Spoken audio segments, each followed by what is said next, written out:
Good evening and welcome to Tinkering with Edkelar. This time around, I'm proud to present a rather special piece of HP history. This rather bulky desktop device is an HP 9825A. Viewers of Curious Mark's channel will be quite familiar with it, as he has several of these and also quite an extensive repair series.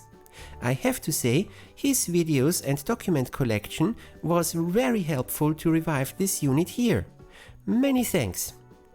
Now, for those who aren't quite familiar with this device, here's a quick overview. In the late 1970s, HP created several advanced calculators that would almost be called computers. According to some sources on the internet, the reason it was marketed as a calculator and not a computer was that organizations like the US military had tight restrictions on procuring computers, whereas just about anybody could order a calculator. Knowing some corporate rules, I think that's plausible. This one here came in different revisions: Model A, B, S and T. I was lucky enough to get a barely affordable A model here, so it is kind of bare bones. Originally it came with 8 kilobytes of RAM, but mine here has option 2 installed, which is a 16 kilobyte expansion to 24 kilobytes total RAM, which is also the maximum for this model, since the rest of the 64 kilobyte address space is taken up by reserved ROM modules and the system ROM. More about those later. The CPU is a custom HP made one, which is what makes this thing so special to begin with. It is a full 16-bit CPU, both address and data width. Well, sorta. 15-bit address is enough for 64 kilobytes if you address 16-bit words instead of bytes. It supports interrupts, a dedicated I/O channel, also 16-bit wide, and DMA for the I/O devices. And it runs at about 6 MHz clock speed. Quite a beast for its time indeed. Later models had a modern style keyboard, whereas this one still has the calculator style keys. For some reason, I prefer these on this device. The modern keyboard makes it look too much like a terminal, I think. Anyhow, let's have a look inside.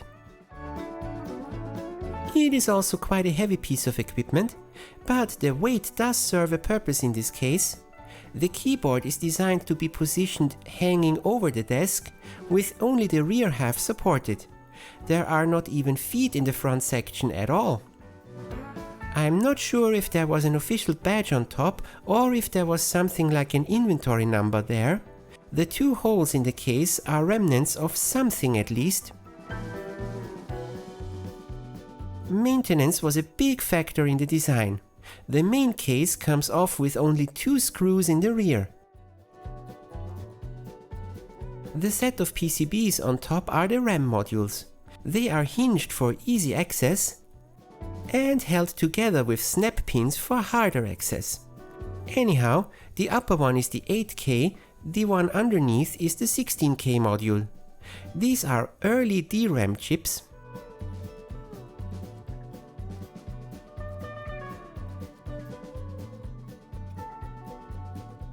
The third PCB in the stack is the tape drive controller.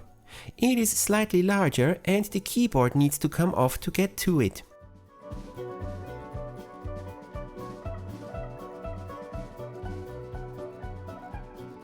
The keyboard is held in place with 2 screws and slides forward, but since the sliding part is spring-loaded, it took a while for me to realize that. I don't want to break anything.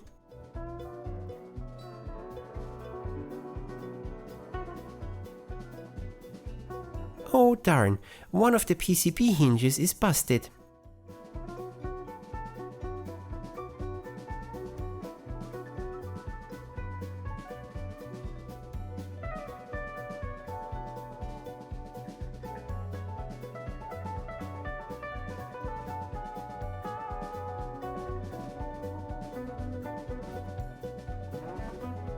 The keyboard unit is its own thing.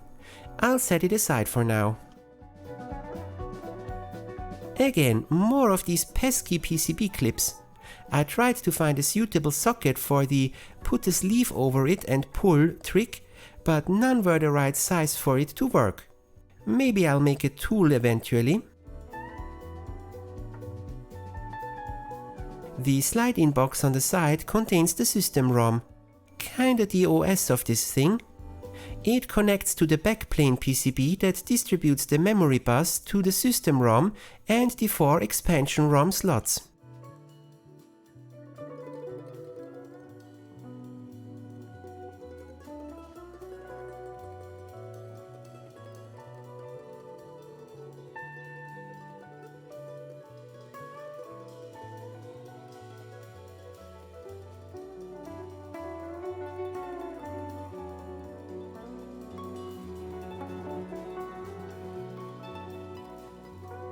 The rear has the expansion slots, 3 of them, connected to the I/O bus.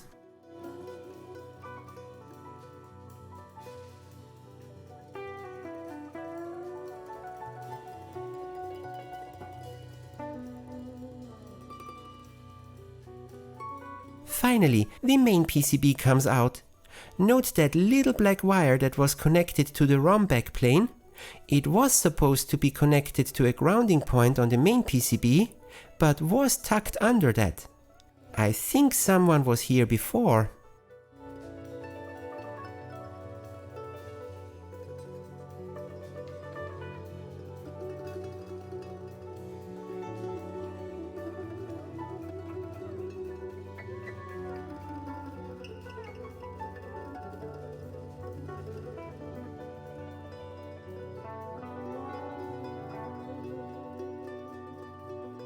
And the power distribution. Zip-tied wire loom, but with an odd routing of some connections. The power supply PCB is next. Yes, recapping of course, but also it may need a crowbar extension. This thing is known to blow up, as Curious Mark can attest. Oh, this power supply already has the crowbar mod installed. Maybe that's why there was someone in here before. Let's hope that there is nothing damaged.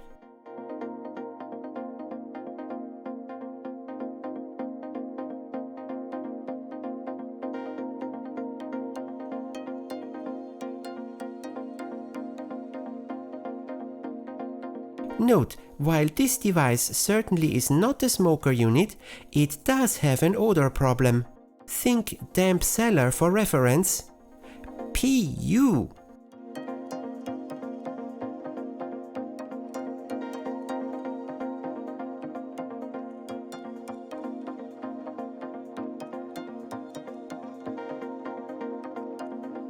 The transformer and mains input section is crammed into that aluminium enclosure, and since nothing seems to go through the mounting holes, I shall have to desolder quite a few wires.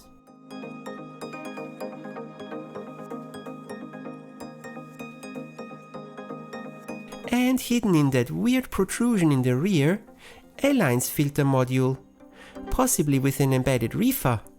That one has got to go too. Finally, I can remove the fan. Quite dusty. The design of the inlet suggests that there should have been some filter, but there isn't, and the inside is just covered in caked on dust.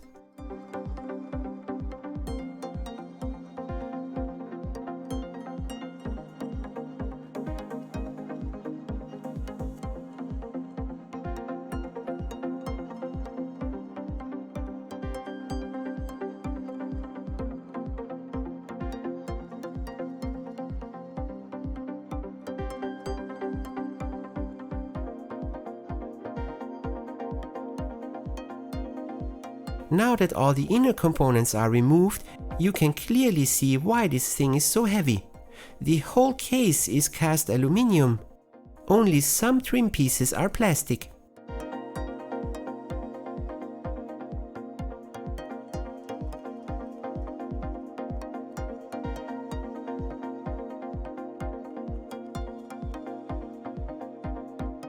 The ROM drawers have little spring-loaded flaps to hide the slot when there is no module in it. These are just clipped in place.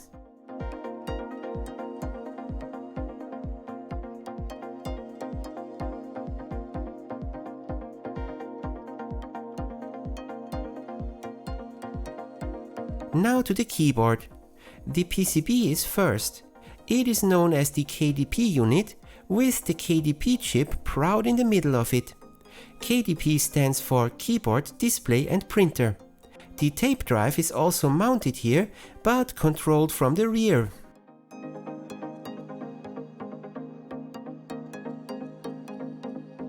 The KDP chip is, along with the CPU, the second critical chip in this device. It contains not only almost all the driver logic for the bus interface, but also the character ROM for the display and printer. On to the keyboard.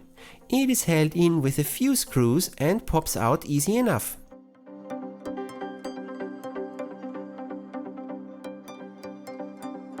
The keyboard needs attention later.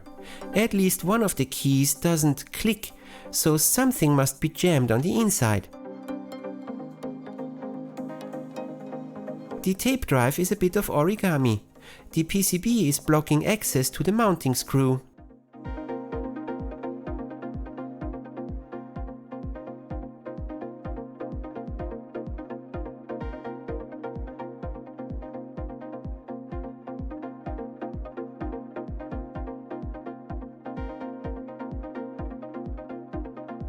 And now to the printer, which was missing a screw already. I only realized that when watching the video.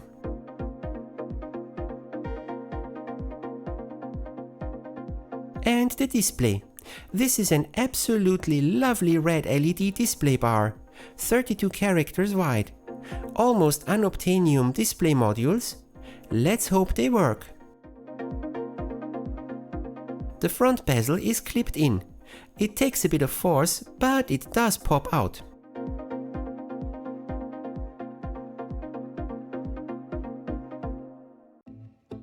The tape cover is heat staked.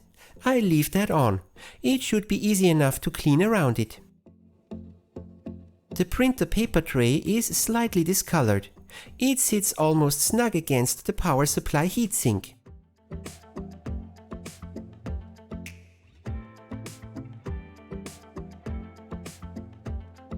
Continuing with the printer. It is a thermal printer, but it has a rather strange paper advance mechanism.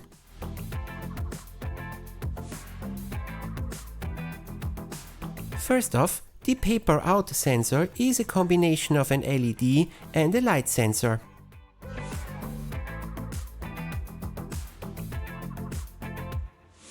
Then there is a spring-loaded bar that pushes the print head against the paper roller.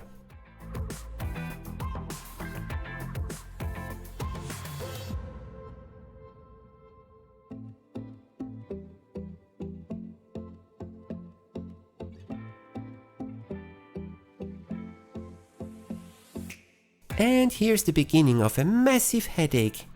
The print head is another custom production. The ceramic has all the pixels for a single line of the 16-character printout, so it can print one pixel line at a time. But that means that it also has some control logic in the sealed off area, namely a shift register for the pixels and a driver section for the heating voltage. Where is the problem, you ask? Let's rewind a bit. See here? That black piece of plastic that fell off? That was supposed to be a strain relief for the ribbon cable. But one of the holding pegs broke and it was loose. I didn't see that at first and assumed that the cable was like that from the get-go. Keep that in mind. Now to the paper advance. That solenoid is acting against a lever with a ratchet. Every time it pulls in, the paper is advanced one pixel line. So that is a thermal printer that sounds like a matrix printer. To dampen the noise a bit, there are foam padding elements in here, but they are deteriorating.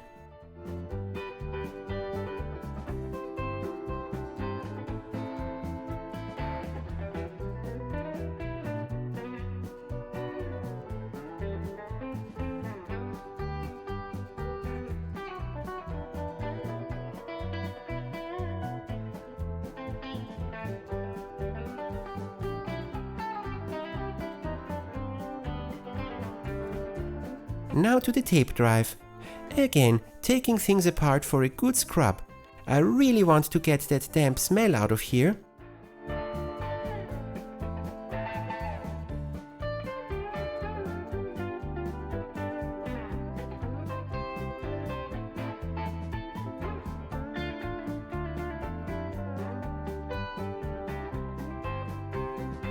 Also, as is common, the pinch roller is in need of new rubber coating.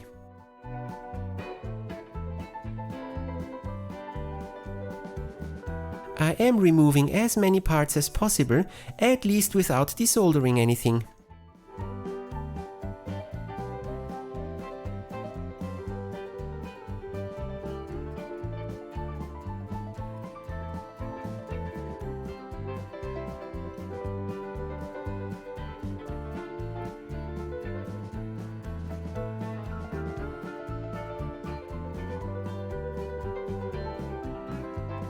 There are a few lights and sensors glued into the frame. I am trying to keep those aligned. The two micro switches on the bottom end are for the tape in and write enable detection, but now they block access to the screws that hold the motor in place.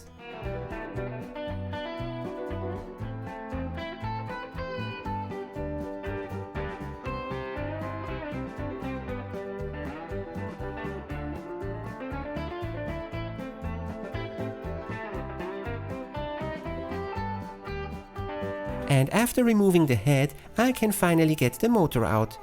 It has the pinch roller and the tacho disc mounted to it. A bit desoldering is needed.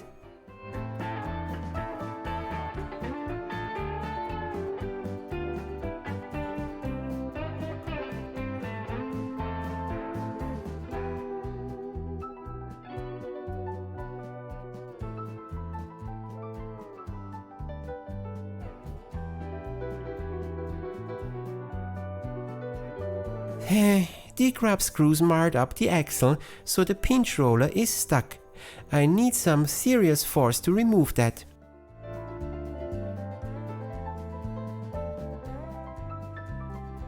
Now to the keyboard.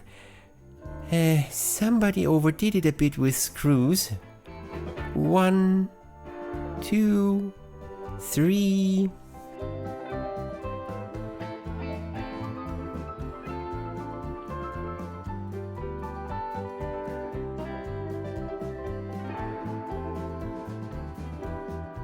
Finally, the switches are mechanically sound. Quite a bit of dust on the plastic sheet, but it did its job to protect the contacts.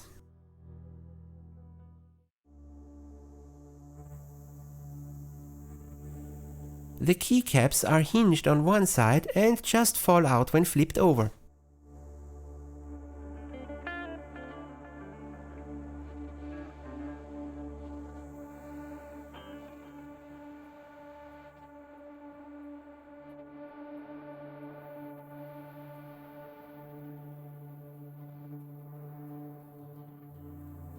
Ew!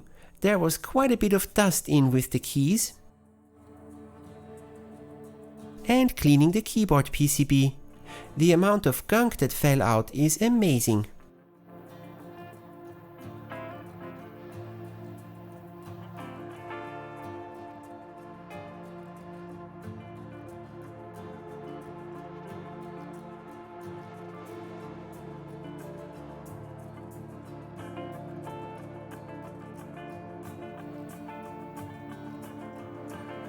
Now cleaning the contacts.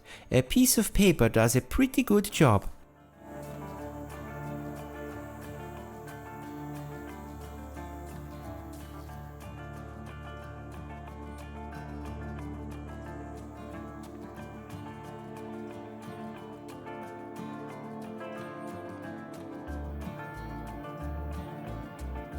I did go over the contacts and checked continuity one by one.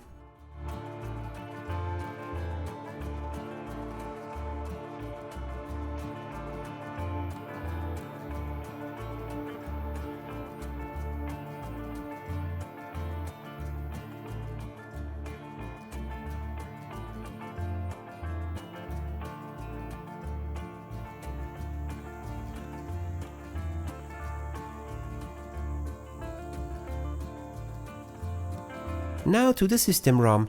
Apparently, there are hidden screws under the label.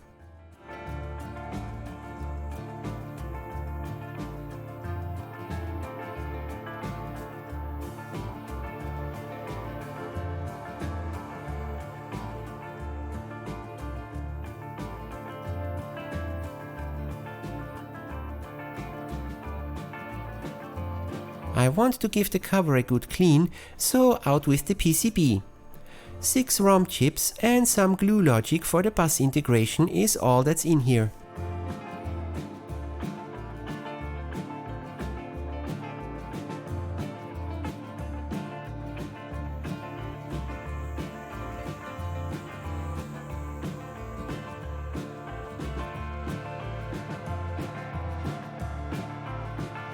The printer solenoid plate has little rubber bumpers in it.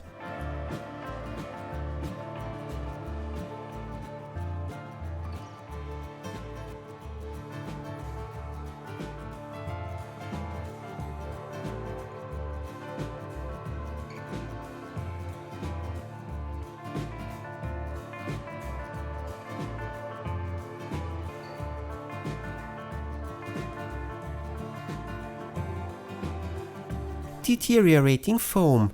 Yuck! I'm not sure if that part is stock or a later modification. The rubber bumpers would be obsolete if there was a foam pad in here.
The ratchet also gets a good clean.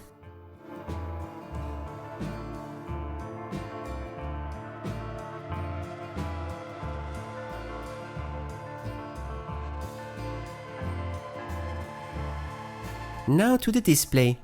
It is basically a long shift register that gets all the pixels clocked in and then displays one character column at a time, hence the 5 driver transistors.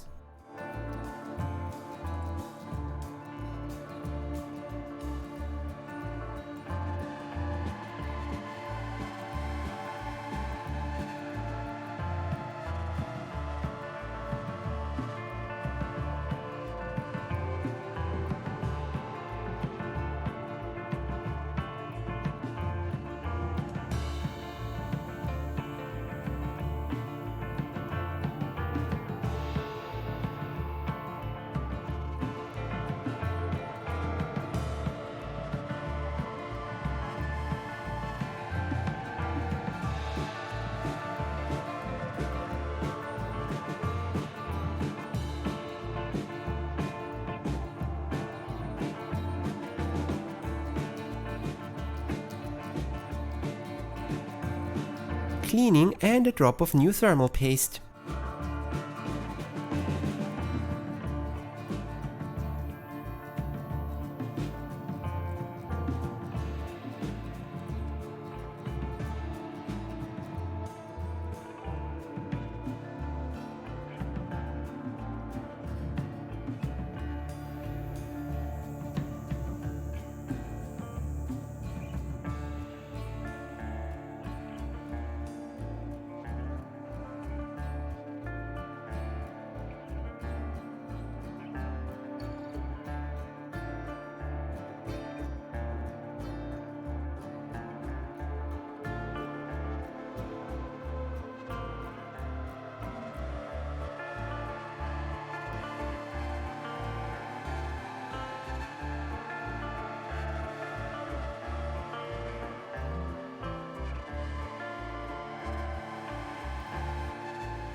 The fan needed some extra care.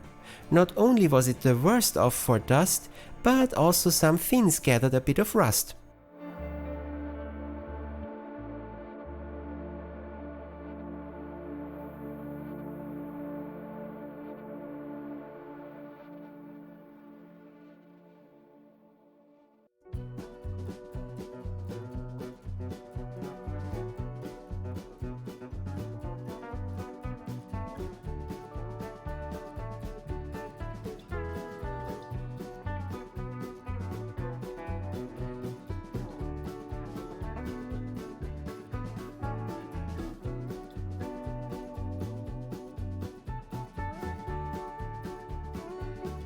I eventually found out that it isn't held together in the center, but rather with two screws hidden under the sticker.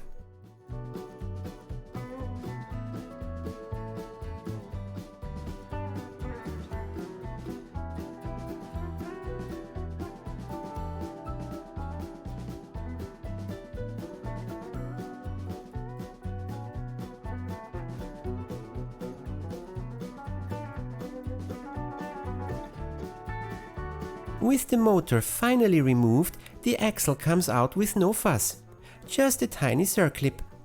Now to remove the rust good and proper.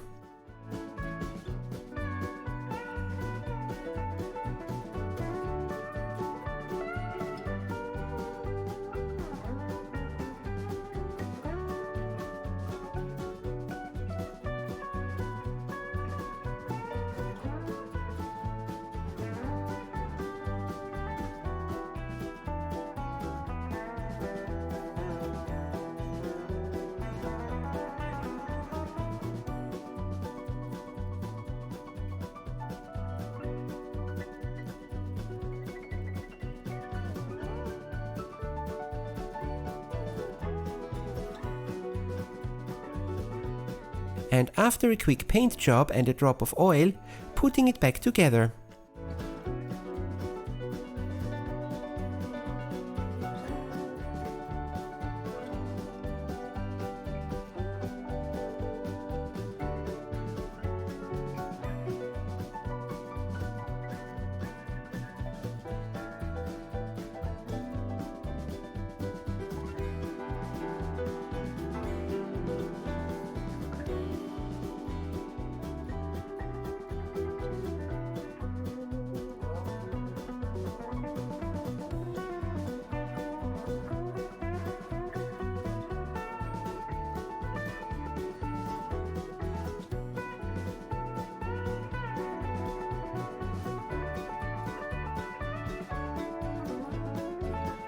There, like new. The transformer section also needs a deep clean to get that smell under control.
At first I tried to clean that aluminium extrusion around the voltage selection switches, but then I found out that they just so fit through the case.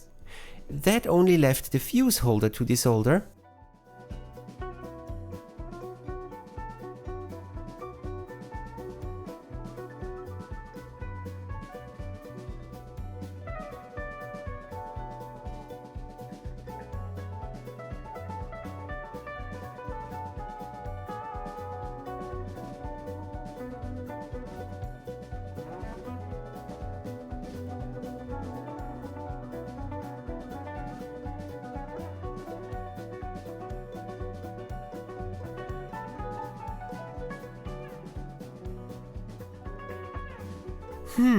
Okay, I guess that answers the age-old question: yellow with green stripes or green with yellow ones?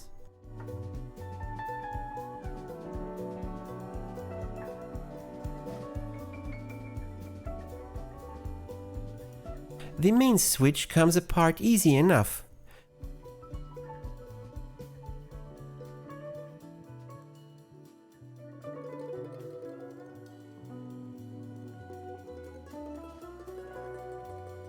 The voltage selection switches have a plastic spring in them to provide a proper click.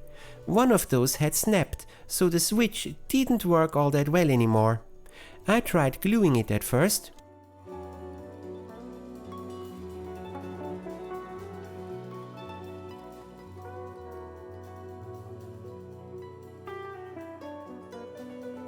The glue didn't hold.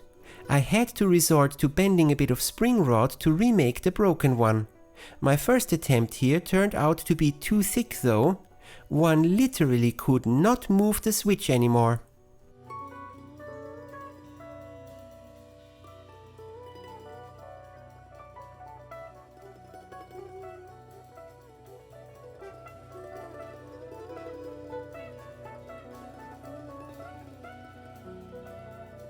Take two.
That works well and proper. And once more for switch number 2. Since it was broken in one switch already, I didn't trust the spring, so I replaced it anyhow.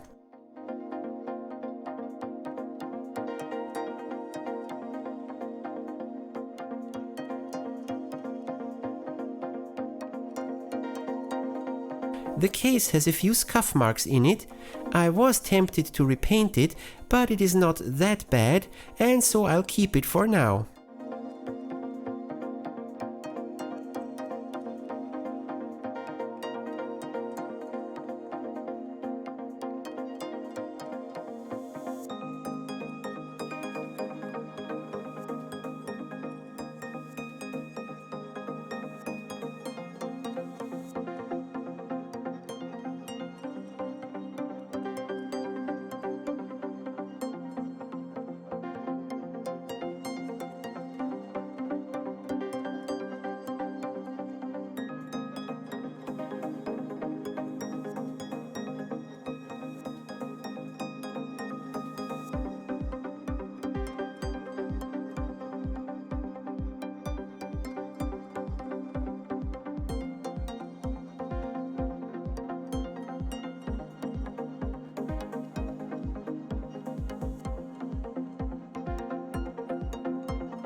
After cleaning the main switch, let's put it back together again. 10 points for everybody who can spot the slight mistake here.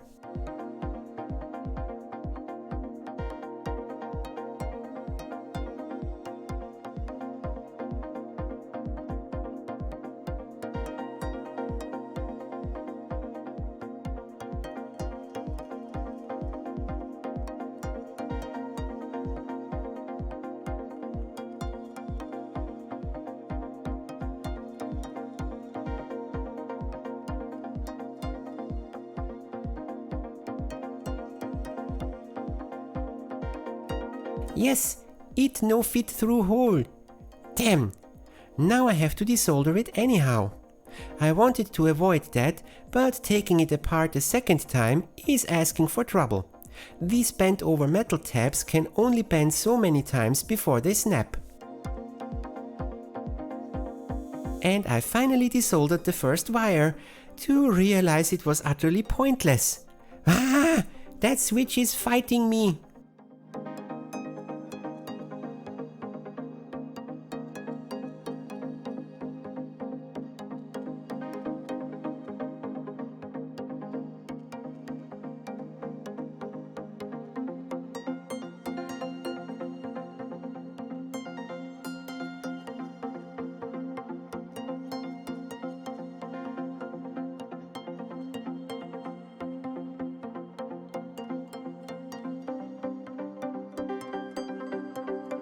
And it's back in position. I did triple check the on-off direction so it matches up with the markings on the case. Adding the fuse holder again, complete with the heat shrink wrap.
New grounding wire. I had to snip off the original and it's now too short.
After temporarily mounting the transformer, let's check the voltages.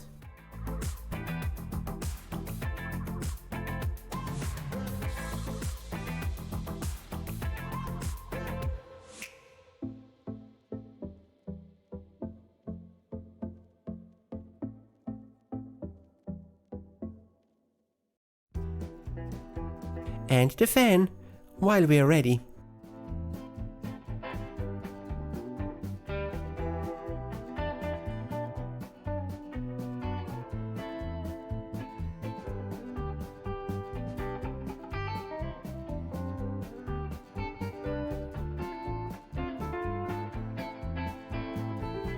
Now to the proper mounting of the transformer. Note that, even though I have all the washers on the screws, these are indeed slightly too long for the upper case edge. They run into the aluminium and don't clamp down on the transformer at all. I shortened them slightly and now they hold on.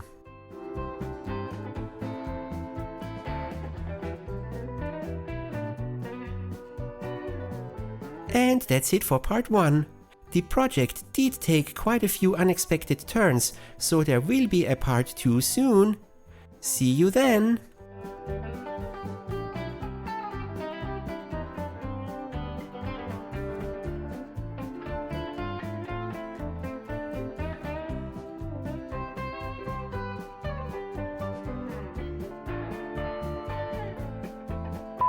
And hidden in that wire, protrusion.